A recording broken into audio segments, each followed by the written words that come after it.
মনে পড়ে কি সেই শৈশবের কথা, সেই সোনালী দিনের কথা, যেই দিন বড় ভাইদের বিলাসবহুল জীবন দেখে নিজেকে অনেক বড় বানাইতে চেয়েছিলাম। বড় ভাইদের স্বাধীনতা দেখে নিজেকে বড় হওয়ার তীব্র ইচ্ছায় বেড়ে উঠতে চাইছিলাম। আজ তো আমরা অনেক বড় হচ্ছি, তাই না? কত সুন্দর বিলাসবহুল জীবন কাটাচ্ছি। কত স্বাধীনতা আমাদের, যা ইচ্ছা তাই চাইলে করতে পারি এখন। তবে এখন বুকে হাত রেখে বলো তো, শৈশবের থেকে এখন স্বাধীনতা সবচেয়ে সুখের। আমরা এখানে ঠিক আছি, আমি জানি এটা কখনো বলা সম্ভব নয়, জানি এখন তা সম্ভব নয়, কারণ 99% মানুষ তার শৈশবে এখনো ফিরে যেতে চায়।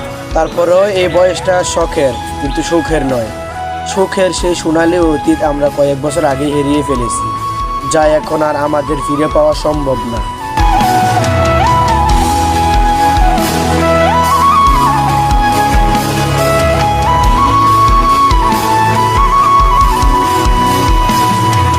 শৈশবের স্বপ্নগুলো লিখে রেখেছিলাম ড্রয়িং